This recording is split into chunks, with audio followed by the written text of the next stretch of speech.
नमस्कार, मी श्रीरंग खरे. मनी टाइम मध्ये आपलं सगळ्यांचं स्वागत. नेहमी गुंतवणुकीच्या विविध पर्यायांविषयी आपण मनी टाइम मधून गुंतवणूकदारांना माहिती देण्याचा प्रयत्न करत असतो. या पर्यायांमधील जोखमी आणि फायदे काय हे देखील आम्ही या कार्यक्रमातून सांगत असतो, जेणेकरून गुंतवणूकदार योग्य तो निर्णय घेण्यासाठी सक्षम होतील. आज आपण अशाच एका अत्यंत जोखमीच्या मात्र जबरदस्त परतावा देण्याची क्षमता असणाऱ्या पर्यायाविषयी बोलणार आहोत. मात्र त्याआधी पाहूया महत्त्वाच्या बिझनेस न्यूज. जून महिन्याच्या सिरीजच्या सुरुवातीला आलेली मरगळ सोमवारी देखील कायम राहिली. दिवसअखेर निफ्टी जेमतेम 60 अंकांनी घसरून बंद झालेला असला तरी दिवसभर मोठी उतरण बघायला मिळाली. व्होलॅटिलिटी इंडेक्स म्हणजे इंडिया विक्स देखील 10% वधारला होता. बाजाराला दिशा मिळत नसली तरी बँक निफ्टीची 56,000च्या दिशेने वाटचाल सुरूच राहिली. सोमवारी बँक निफ्टीने पुन्हा एकदा नवा उच्चांक नोंदवला आणि दिवसअखेर 55,905 वर बंद झाला. लार्ज कॅप कंपन्यांच्या शेअर्समध्ये फारशी हालचाल दिसत नसली तरी मिड कॅप कंपन्यांमध्ये चांगली तेजी होती.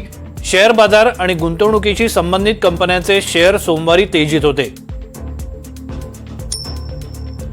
देशात डीमॅट अकाउंट सांभाळणाऱ्या दोनच कंपन्या आहेत. पहिली म्हणजे सीडीएसएल आणि दुसरी आहे एनएसडीएल. त्यापैकी लिस्टेड असणाऱ्या सीडीएसएलचा शेअरचा भाव सोमवारी 9% वधारलेला होता. मार्च महिन्यातील निचांकापासून सीडीएसएल तब्बल 52% वधारलेला आहे. याशिवाय शेअर मार्केट आणि म्युच्युअल फंडाच्या क्षेत्रातील कॅम्स या कंपनीचा शेअर देखील तेजीत होता.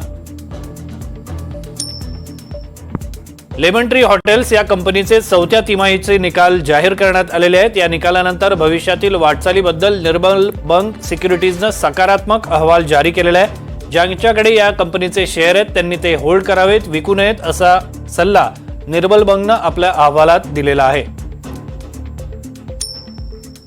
मे महिन्यात पुन्हा एकदा जीएसटी संकलनाचे आकडे 2 लाख कोटींच्या वर गेलेले आहेत. गेल्या वर्षीच्या तुलनेत जीएसटी संकलनामध्ये 16% वाढ नोंदवण्यात आलेली आहे.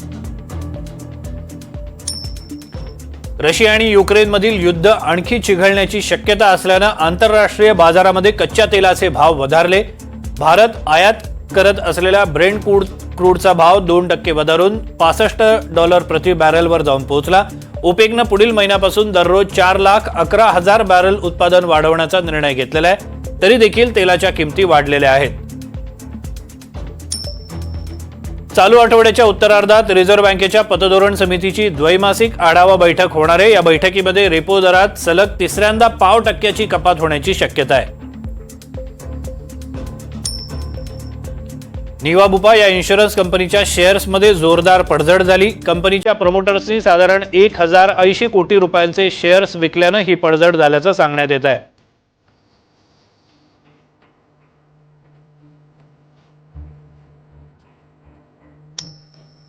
आणि आज मनी टाइम मध्ये आपण पुन्हा एकदा आमंत्रित केलेले सुप्रसिद्ध गुंतवणूक सल्लागार भूषण महाजन सरांना. महाजन सर, तुमचं स्वागत आहे. सरांची थोडक्यात ओळख करून द्यायची तर ते पुण्यामध्ये गुंतवणूक सल्लागार म्हणून काम करतात, व्यवसाय करतात. अर्थबोध नावाच्या व्यावसायिक संस्थेचे ते संस्थापक आहेत. शेअर बाजार आणि इतर गुंतवणुकीच्या पर्यायांचं समकालीन विश्लेषण ते वृत्तपत्रातून करत असतात. याशिवाय पुणे स्टॉक एक्सचेंजचे ते अध्यक्ष राहिलेले आहेत. याशिवाय पुण्यामध्ये म्युच्युअल फंड डिस्ट्रीब्युटरची संघटना पिफाचे ते संस्थापक आहेत. अर्थजगतातल्या घडामोडी सोप्या शब्दात आणि रोजच्या जगण्यातल्या उदाहरणांचं सांगण्यात त्यांचा हातखंडा आहे. सर, कार्यक्रमाच्या सुरुवातीला आजच्या बाजाराविषयी थोडक्यात आपण बोलूया. आज जे बाजारामध्ये जे काही बघायला मिळालं म्हणजे मार्केट एका विशिष्ट दिशेने जाताना दिसत नाहीये, एका रेंजमध्ये अडकून पडल्याचं आपल्याला पुन्हा एकदा बघायला मिळत आहे. जी परिस्थिती मे महिन्यात होती ती जूनमध्ये देखील बघायला मिळते. तुमच्या मते याची कारणं काय आहेत?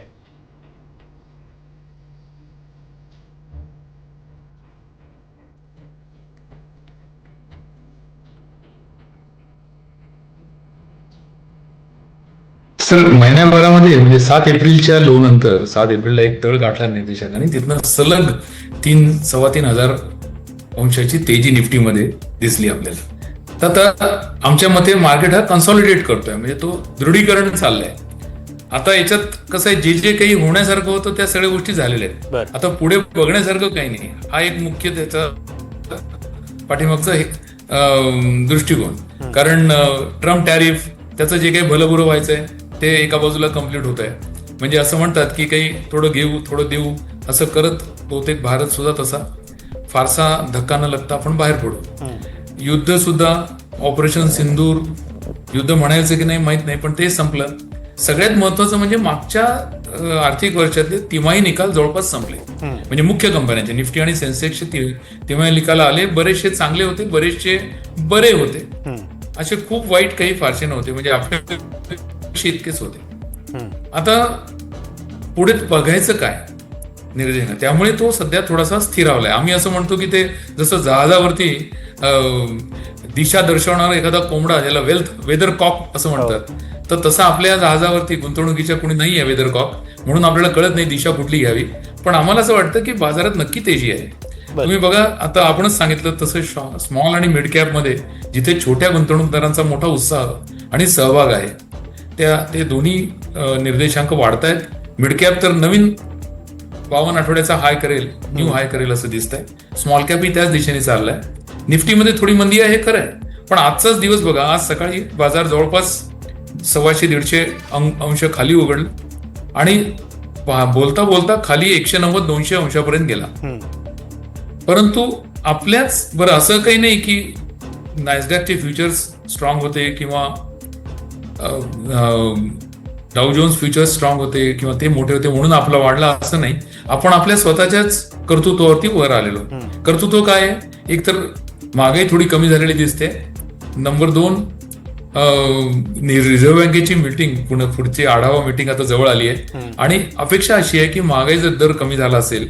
मान्सून याला अवकाळी म्हणायचं की नेहमीचा म्हणायचं हे एका बाजूला ठेवूया, पण तो आला तर आहेच. या दोन्ही गोष्टींमुळे रिझर्व्ह बँक कदाचित पतधोरण पुन्हा सैल करेल. त्या निमित्ताने मोठे पैसे येतील. त्यांनी आपल्याला थोडीशी चुणूक त्याची बँक निफ्टी मध्ये दिसली. सर्वात महत्वाचं म्हणजे बँक निफ्टीचा एक मोठा भाग असलेला पीएसयू बँक बीस, म्हणजे पीएसयू बँकचे शेअर्स चांगले वाढले. आणि एकदा हे पतधोरण जाहीर झाल्यानंतर मला वाटतं बाजार जास्ती आशावादी, एक दिशा यायला लागेल बाजाराला. पण खरी दिशा येईल ती पहिली नवीन आर्थिक वर्षाची पहिली तिमाही, त्याचे निकाल कसे लागतात ते पॉझिटिव्ह लागावेत, चांगले लागावेत. आणि त्याचे सगळ्यात महत्वाचं म्हणजे त्यावरचं भाष्य चांगलं असावं. सध्या कसं झालंय की मिड कॅप कंपन्यांचं जे महत्वाचे निकाल आहेत त्यात त्यांनी जोरदार पुढचं भाष्य केलेलं आहे. म्हणजे पुढचं हे सांगताना 20%, 25% आम्ही आमची वृद्धी होईल विक्रीमध्ये आणि नफ्यामध्ये असं सांगितल्यामुळे ते शेअर तेजीत आहेत. जिथे हा अपेक्षाभंग होतो तिथे ते तात्पुरते खाली येतात.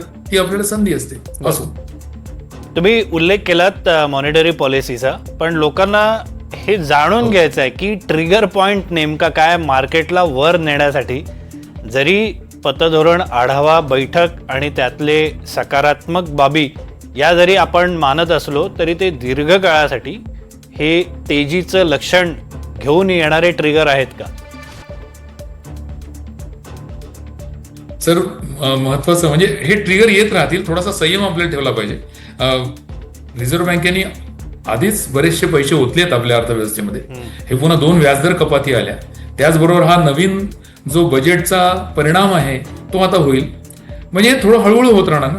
आता बघा, FMCG जे सेक्टर आहे, ग्राहक क्षेत्र, त्यात काही फारशी तेजी नाही. आता सरकारने हळूच खाद्यतेलावरची ड्युटी कमी केली आहे. म्हणजे त्याला एक वेगवेगळे, जर इथे प्रलोभन म्हणा किंवा सवलती सरकार देऊ करत आहे. सरकारला हे हवंच आहे, कारण सरकार हा खूप मोठा भागीदार आहे आपल्या सगळ्यांमध्ये. तोही मोठा गुंतवणूकदार आहेच की स्वतःच्या कंपन्यांमध्ये. आणि त्यामुळे एक गोष्ट होईल असं मला वाटतं. हे नवीन म्हणजे 8वा वेतन आयोग येऊ घातलाय, तो येणार आहे पुढच्या वर्षी. पण बाजार मी म्हणतो तसा अपेक्षेने चालतो. त्याच्यामुळे कदाचित जुलैपासून म्हणजे पुढच्या महिन्यापासून आपल्याला दिसेल की हे टाइम करेक्शन जवळपास संपलंय. आणि जसे जसे निकाल चांगले येत राहतील तसा तो शेअर बाजार त्याचं आकलन करेल आणि आपला मार्ग आखेल. घाई करता येणार नाही, कारण वाढलाय ना, बराच वाढला पण आहे. म्हणजे 25,000च्या जवळपास निफ्टी येते आहे. आपण एवढंच म्हणूया की 24,500च्या खाली जात नाहीये आणि 25,000च्या वर जात नाही. म्हणजे 500 अंशामध्ये सध्या कन्सॉलिडेशन चालू आहे. म्हणजे ही काही म्हणजे मंदी आहे असं नाही, तेजी दिसत नाही एवढंच. बरं सर, आता आपल्या मूळ विषयाकडे वळूया. अनलिस्टेड म्हणजे असूचीबद्ध कंपन्यांमध्ये गुंतवणूक करायची असेल तर आधी सूचीबद्ध आणि असूचीबद्ध कंपन्यांमधला नेमका फरक काय आहे हे समजून घेणं गरजेचं आहे. तर तो फरक काय आहे तो नेमका ग्राहकांना, गुंतवणूकदारांना, प्रेक्षकांना थोडासा समजावून सांगा. सर अगदी सोपा आहे फरक. जो कुठला शेअर हा बॉम्बे स्टॉक एक्सचेंज BSE किंवा NSE वरती लिस्ट होत नाही किंवा लिस्टेड नाही किंवा ज्याच्यामध्ये व्यवहार कुठल्याही नियमनाखाली होत नाहीत, तो शेअर अनलिस्टेड. मग तो शेअर, त्यात अनेक प्रकार आहेत, त्यात हळूहळू जाऊ. पण अनलिस्टेड मध्ये अगदी जिथे व्हेंचर कॅपिटल मधून जी मागणी नोंदवली जाते शेअरमध्ये, शेअरचं पुढील भविष्य आकलन करून त्यापासून तर अगदी आपल्या कर्मचाऱ्यांना जे इसॉप्स दिले जातात त्यापासून तर इतरही कंपन्या ज्यांना आज ना उद्या पुढे आपल्या स्टॉक एक्सचेंजमध्ये यायचं आहे, या प्लॅटफॉर्मवरती यायचं आहे, त्यांच्याकडनं ही अनलिस्टेड शेअर्सची मोठी काय तर म्हणतात मोठी भरीव अशी मागणी किंवा पुरवठा असा निर्माण होतो. पुरवठा निर्माण होतो आणि मागणी निर्माण होते. बरोबर. त्यातला एखादा शेअर जेव्हा जास्ती चालायला लागतो, म्हणजे पाहता पाहता वर जातो, तेव्हा सर्वांचंच लक्ष इकडे जातं. म्हणजे आजही मला असं दिसतंय की बऱ्याच लोकांना माहित पण नाही की NSE चे शेअर कसे विकत घ्यावे, पण प्रत्येकाला असं वाटतं की माझ्याकडे नाही आहेत. बरं. त्यामुळे लिस्टेड कंपन्या या ज्या स्टॉक एक्सचेंजमध्ये ट्रेड होतात त्याच्यावरती काही त्यांचं रेग्युलेशन खाली येतात, त्यांना तिमाही निकाल जाहीर करण्याची बंधनं आहे. त्यामुळे त्यांच्याबद्दल बरीचशी माहिती आपल्याला समजत जाते, त्याचा रिसर्च होतो, त्याच्यावरती विश्लेषक काम करतात. हे सगळ्या लिस्टेड कंपन्या. आणि जे अशा नाहीत या सगळ्या अनलिस्टेड, की ज्या आज न उद्या बाजारात येतील सुद्धा, पण आज तरी त्यांच्याबद्दल आपल्याला काही फारशी माहिती नाही. सर, आपण एक मराठीमध्ये म्हण आहे, दृष्टीआड सृष्टी म्हणून. आता हे जे अनलिस्टेड कंपन्यांचे शेअर्स जे असतात ते अनेकांना असं वाटतं की पूर्वीच्या काळी ब्लॅक तिकीटं विकली जायची, थिएटरच्या बाहेर कोणतरी दलाल उभे असायचे, ते कसं त्यांच्या हातात तिकीटं असायची. तसेच हे अनलिस्टेड शेअर कुठेतरी कोणतरी माणूस विकत असतो, आपल्याला तो सापडत नाही. असं सर्वसामान्य जे लोक असतात ज्यांना काहीच माहिती नाही या शेअर बाजाराबद्दल, त्यांना वाटत असतं. तुम्ही थोडंसं समजावून सांगा की हे अनलिस्टेड शेअर नेमके मिळतात कुठे, 1. 2, त्यांचा व्यवहार नेमका कसा चालतो. तुम्ही उदाहरण अगदी परफेक्ट चपकल दिलंय. सर, अनलिस्टेड शेअर्स हे म्हणजे पूर्वी त्यात एवढा आवाज नव्हता, म्हणजे आपण म्हणतो नॉईज आता खूप वाढलाय. त्यामुळे आता प्रत्येक जण विचारतो का रे तुझ्याकडे आहेत का. पूर्वी प्लॅटफॉर्म नव्हते, आजकाल काही प्लॅटफॉर्म सुरू झाले, त्या प्लॅटफॉर्म मधून सुद्धा ही खरेदी विक्री होते. पण सहसा आपल्या ओळखीच्या ब्रोकरकडनं याबद्दल आपण विचारणा करू शकतो आणि त्यातनं ही गुंतवणूक करू शकतो. या गुंतवणुकीची पद्धत सोपी असते.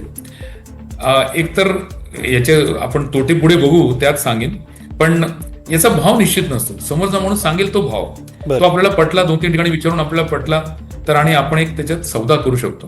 पूर्वी यामध्ये सौद्यामध्ये एक सेल नोट दिल्या जायची.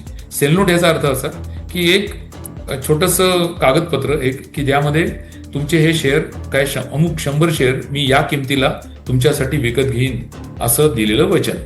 आणि त्यापोटी कधी कधी 10%, 50%, 100% आपल्याला पेमेंट करायला लागतं विक्रेत्याला. आणि ते त्याच्या अकाउंटला जमा झाल्यानंतर सहसा 2 ते 8 दिवसात शेअर आपल्याला मिळायला हवे, आपल्या डीमॅट अकाउंटमध्ये यायला हवे. आता याच्यात प्लॅटफॉर्म आले, अनेक प्रकारची स्पर्धा आली, त्यामुळे काही चांगले आणि काही गैरप्रकार व्हायला लागले.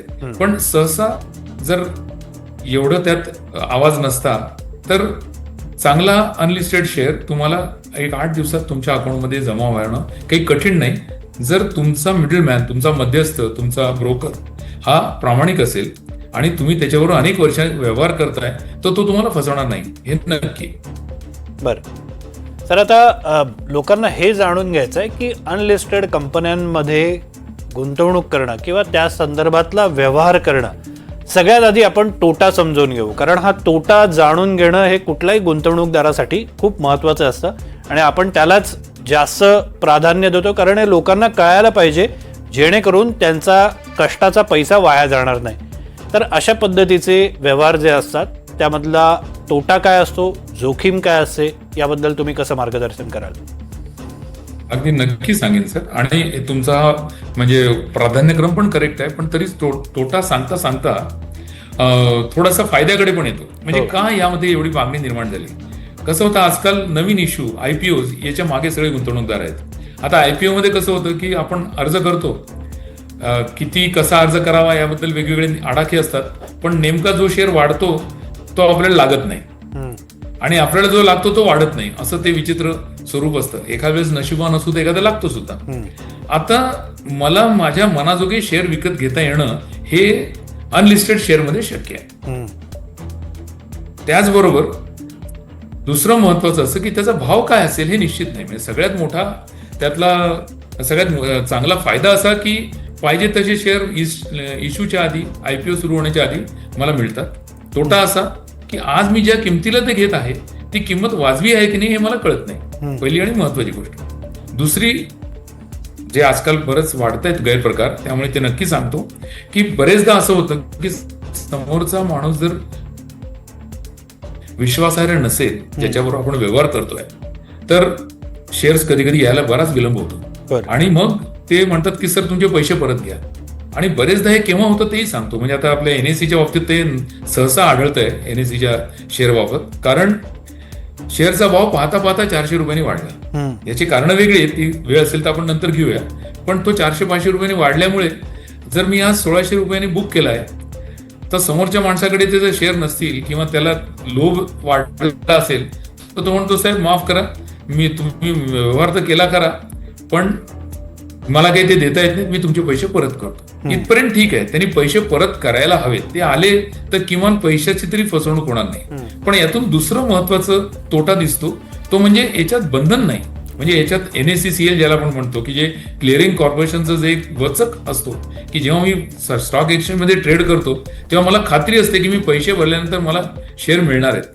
इथे ती खात्री करण्यासाठी याचा कुठलंही कायदेशीर बंधन तसं नाही. सेल नोट मी म्हटलं, पण करार होत नाही, कारण हे बहुतेक विश्वासानेच व्यवहार होतात. म्हणजे जर एखादा करार केला, म्हणजे अगदी कायदेशीर करार केला की जसे आपण इतर वस्तू विकत घेतो, एखादं घर विकत घेतो, तसा करार जर केला की साहेब हे तुमच्याकडनं मी 500 शेअर अमुक अमुक कंपनीचे विकत घेत आहे, त्याचे हे पैसे, त्याचा मी एवढा ऍडव्हान्स देत आहे आणि इतक्या दिवसात मला ते शेअर मिळाले पाहिजेत, नाहीतर अमुक तमुक तमुक, म्हणजे त्याचे जे काही मला तुम्ही व्याज द्या किंवा पैसे परत करा, दंड द्या वगैरे वगैरे, असा कुठलाही करार होत नाही. हा सगळ्यात मोठा तोटा आहे. तिसरा महत्वाचा तोटा असा आहे सर की आपल्याला आपण शेअर तर घेतला, अनलिस्टेड बाजारात घेतला, समोरचा माणूसही चांगला होता, विश्वासार्ह होता, त्यांनी शेअर दिले, माझ्या डीमॅट अकाउंटमध्ये जमा झाले. आता हा इश्यू येणार कधी याबद्दल कुठलंच वेळापत्रक समोर नसतं. म्हणजे तुम्हाला सांगतो, आता हा बिरा नावाचा शेअर आहे. आता लोक आजकाल हॉटेलमध्ये जातात, बिरा शेअर, बिरा ही बियर माहित आहे लोकांना, आवडते सुद्धा, त्यामुळे त्यांचा ओढा, चला हे शेअर काय हरकत आहे घ्यायला.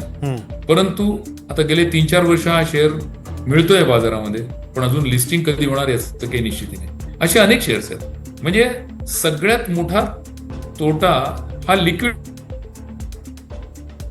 आहे सर. म्हणजे मी पैसे गुंतवले तरी ते शेअर कधी येणार ते माहित नाही, ते कधी लिस्ट होणार ते माहित नाही.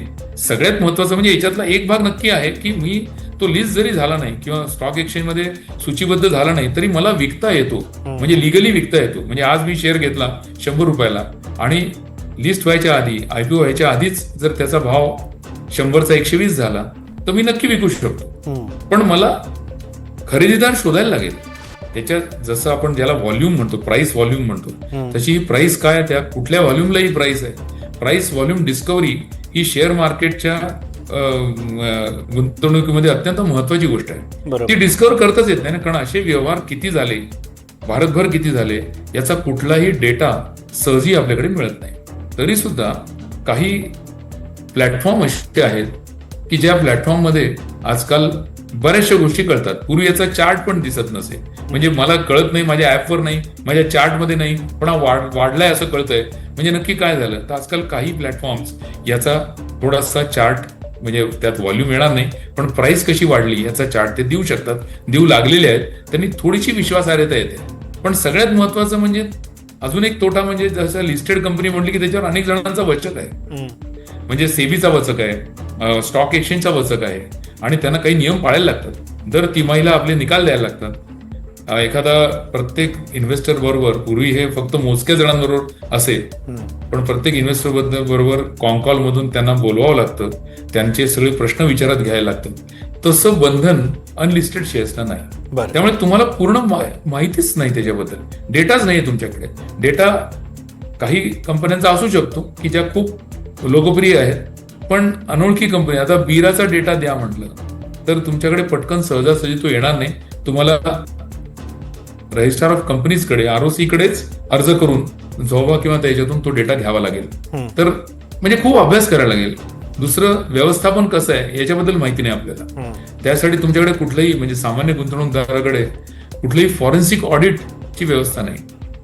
त्याच्यामुळे त्याला हे माहित नाही की हे व्यवस्थापन चांगलं होतं, चोख होतं की नाही. तर तो विषय नाही. तर सर्वात महत्वाचं असं की सेबी म्हणते छोट्या गुंतवणूकदारांनी या नादी लागू नये. सर, जरी आपण म्हणत असलो तरी अनेक लोक अशा पद्धतीच्या शेअर्स मध्ये, अनलिस्टेड शेअर मध्ये गुंतवणूक करतात. याचं साधं कारण म्हणजे चांगला परतावा. तर हे खरं आहे का? काय हे मृगजळ आहे? हे फार महत्वाचा, अत्यंत अचूक प्रश्न आहे.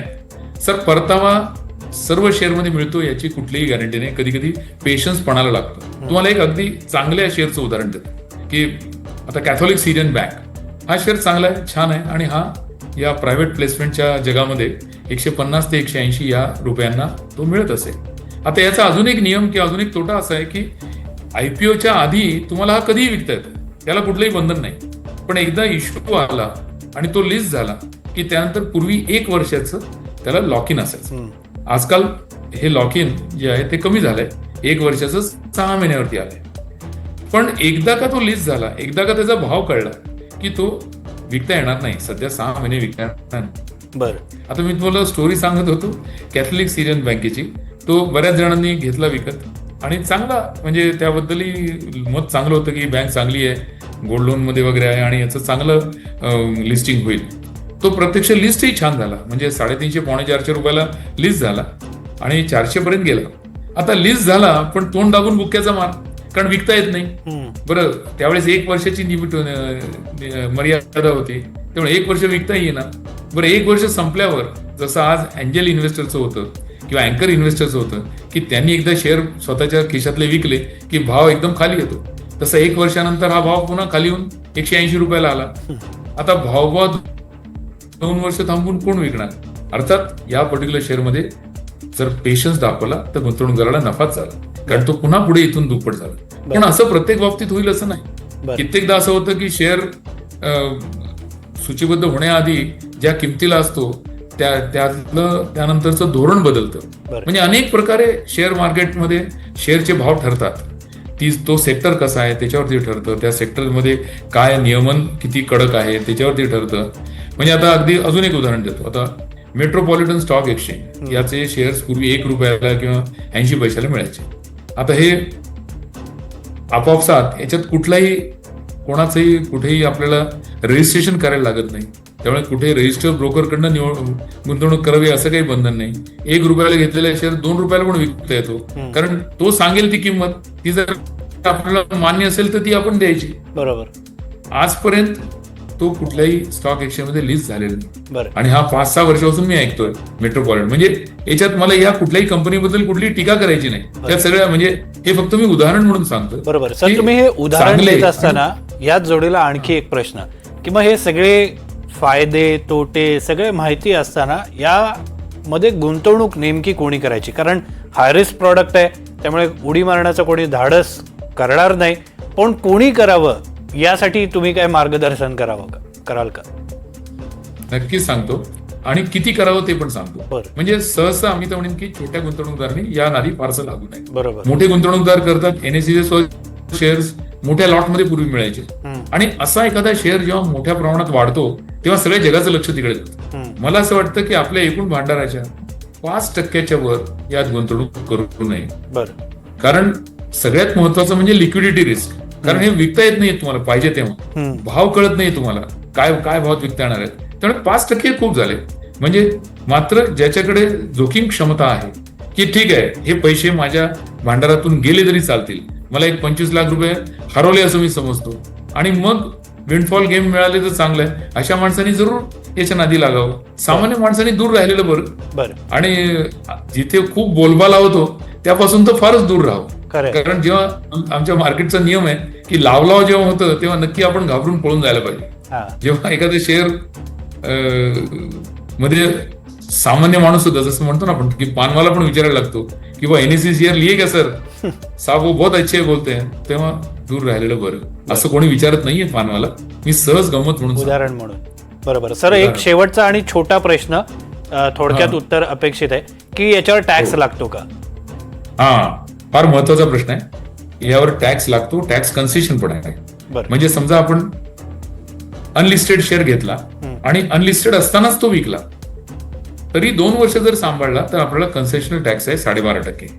मात्र 2 वर्षाच्या आधी जर विकला तर त्याला पूर्ण तुमच्या उत्पन्नात तो घेतला जातो, गृहीत धरला जातो, आणि पूर्ण तुमच्या उत्पन्नाच्या प्रमाणाप्रमाणे तुम्हाला टॅक्स लागेल. 30% टॅक्स समजून चालू आहे. त्याचबरोबर तुम्ही अनलिस्टेड मध्ये घेतला आणि लिस्टिंग झाल्यानंतर विकला आणि 2 वर्ष सांभाळला असेल तर तो तुम्हाला कन्सेशनल टॅक्स लागू आहे. तर टॅक्सेशन मध्ये बरोबर टॅक्स लागतो. म्हणजे अशा पद्धतीच्या शेअर्स मध्ये जे व्यवहार होतात त्यावरही टॅक्स लागतो. ही गोष्ट गुंतवणूकदारांनी समजून घेणं अत्यंत गरजेचं आहे. या कार्यक्रमात इथेच थांबूया. मात्र हा कार्यक्रम आयोजित करण्यामागचं विशेष कारण हेच होतं की अशा पद्धतीचे व्यवहार करताना गुंतवणूकदारांनी नेमकी काय काळजी घेतली पाहिजे. पियर प्रेशरच्या अंडर येऊन, म्हणजे जसं सरांनी सांगितलं की कोणतरी पानवाला विचारतोय की बाबा ये शेअर लिया क्या, म्हणून आपणही घ्यायचा, अशी गडबड न करता अभ्यास पूर्ण करा, गुंतवणूक सल्लागारांचा सल्ला घ्या आणि मगच पूर्ण गुंतवणूक करा. सर, तुम्हाला पुन्हा एकदा आभार तुमचे व्यक्त करतोय आणि या कार्यक्रमात इथेच थांबतोय. माफ करा सर, वेळ संपलेली आहे, त्यामुळे मी पुढचा प्रश्न तुम्हाला विचारू शकणार नाही. आपण या संदर्भातला आणखी एक कार्यक्रम करणार आहोत आणि भूषण महाजन सरांशी पुन्हा एकदा बोलणार आहोत. मात्र वेळ झाली इथेच थांबण्याची. तुम्ही पाहत राहा NDTV मराठी.